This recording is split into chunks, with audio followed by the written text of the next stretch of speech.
Good morning mga ka-DIY! Welcome back sa aking channel, Ariel Vlog, Full DIY. For today's video mga ka-DIY ay gumawa na naman ako ng bagong design ng burner. Pinakabagong design ng burner ng Calandrius Oil. Pero bago tayo mag-start mga ka-DIY, dun sa mga hindi pa nakaka-subscribe, baka naman sa aking channel, please paki-subscribe at paki-pindot na rin yung bell button na nandyan sa baba para maging updated kayo sa mga bago at susunod ko pa na i-upload na video. Start na tayo mga ka-DIY. Let's go!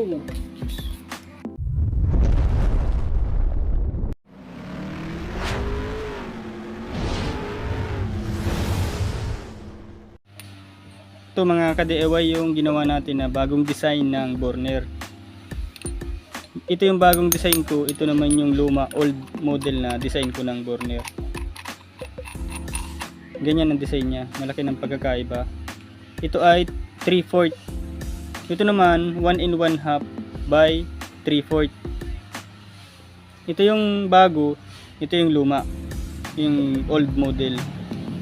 Ganito naman siya mga ka-DIY. Yan. Mabibili nyo ito sa hardware, pero mahaba siya, pinutol ko lang para umiksi. Tapos tinapalan ko ng flat bar sa ibabaw. Winilding ko, pinulwild ko para walang singaw. Ito, mabibili nyo sa hardware, 1 in 1/2 by 3/4. Tapos ito namang pinaka body niya papunta sa baba. 3/4 ang sukat nito, ganyan siya. Yan ang design niya. Yan ang forma niya.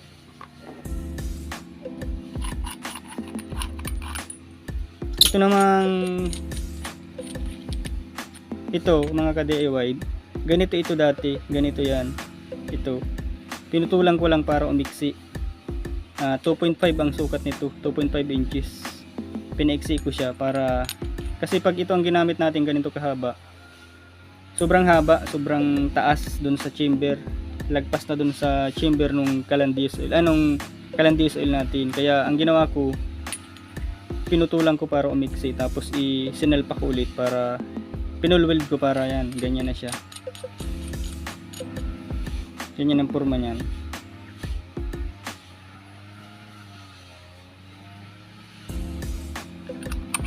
Ito yung old model, old design ng aking ano. Ito mga ka-DIY ay nagtry lang ako kung gaano ba, kung maganda ba o mas maganda ba yung kalalabasan ng ganitong apoy. Kung baga sa ano mga ka-DIY ay trial lang. Pero kung sakaling maganda naman yung kalalabasan ng apoy nito, kung quality naman, kung blue flame, pwede ninyong gayahin. Pero kung pangit ang kalalabasan, huwag niyo nang gayahin. Kung baga sa ano ay ano ko lang ito, trial ko pa lang. Sumubok pa lang din, nag-experiment ako ng marami kasi akong ini-experiment na burner ng Calandrius Oil. Kung baga sa ano, walang katapusang pag-eksperimento sa Calandrius Oil para mas lalo pang ma-improve, ma-upgrade yung Calandrius Oil natin. Kaya hindi tayo tumitigil sa pag ano ng mga panibagong model o design ng burner para makuha natin yung pinakatama o pinakamagandang klase ng burner o Calandrius Oil para maging quality yung ating Calandrius Oil.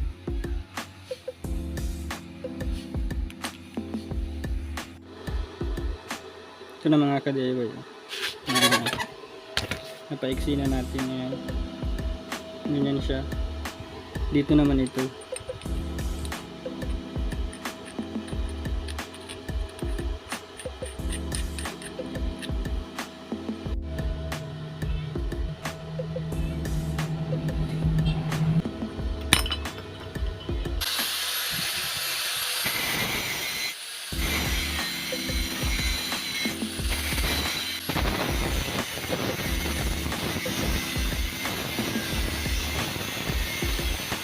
Nag-cut naman ako ng flat bar na ganito. Dito naman siya. Yan yung magiging style niya. Tapos bubutasan natin dito. Saka i-weld pala muna natin ito dito. Ididikit natin. Pull weld natin dito. Para mga ka-DIY, i-weld na natin.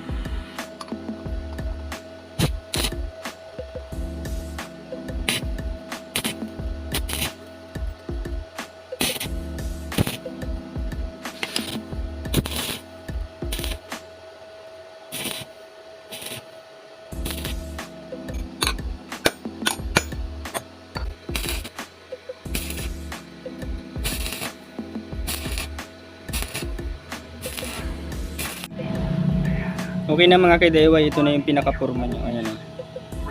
Ayan. Bubutasan ko naman dito. 2 layer na butas. Tapos dito bubutasan din natin. Ang gagamitin natin na bala ay 332 or yung 1.5. Dito, saka dito sa ibabaw. Titestingan natin kung magiging kahalintulad ba ito ng Shilane or LPG, yung style ng ng apoy. Ito na mga ka-DIY, na tapos ko na itong ginagawa ko na bagong design ko, na new design ng burner ng Calandias Oil. Ayan siya. Ang sukat nito mga ka-DIY, itong ibabaw 1 in 1/2. Tapos ito naman 3/4 ang sukat nito. 1 in 1/2 by 3/4. Tapos ang taas nito, ang taas niyan 9 cm yung pinakataas niya. Pasensya na kayo mga ka-DIY, di na makita yung sulat, pero 9 cm yung sukat niyan, yung taas ng burner ng Calandias Oil.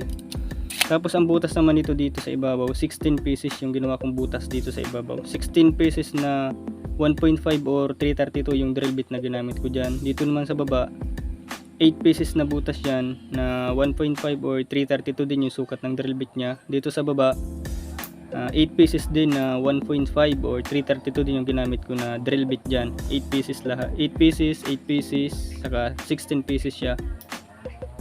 Ang sukat naman nitong butas ko galing dito sa ibaba. Ito kasi yung, pag ganyan kasi ang style nya, ito yung baba nya. Ang sukat naman yan,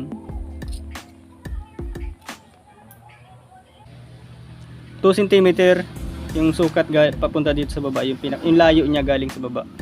Tapos ito namang sa taas, 1.5 cm yan. Ito papunta dito 1.5 yung sukat niya, 1.5 cm.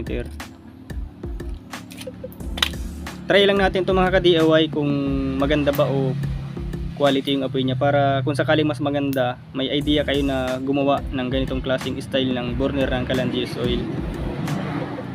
Tara mga ka-DIY, i-test fire na natin itong bagong design ko na burner ng Calandias Oil. Let's go! Test fire na natin mga ka-DIY itong bagong gawa ko na new design na burner ng Calandias Oil. Ayan.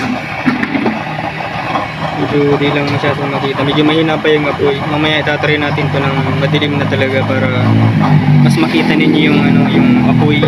Pag umaga kasi hindi masyadong makita.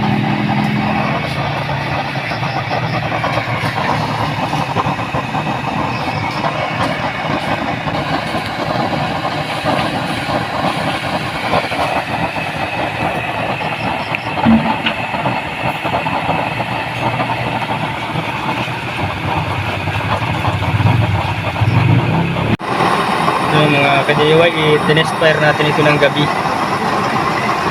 para makita ninyo yung pagkakaiba ng apoy sa umaga at sa gabi, para makita nyo pati yung blue flame talaga. Ayan, blue flame siya.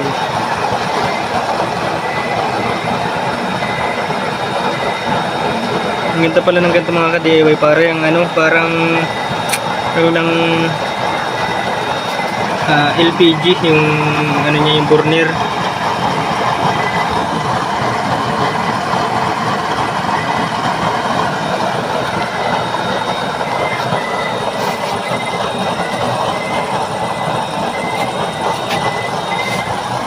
Hangin lang, kaya di masyadong makita.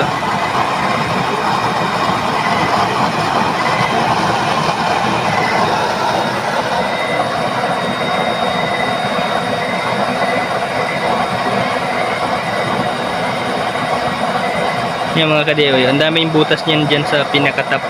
Next video ko mga ka-DIY, itetesting ko ulit o dadagdagan ko ng butas pa yung pinakatap niyan para mas dumami.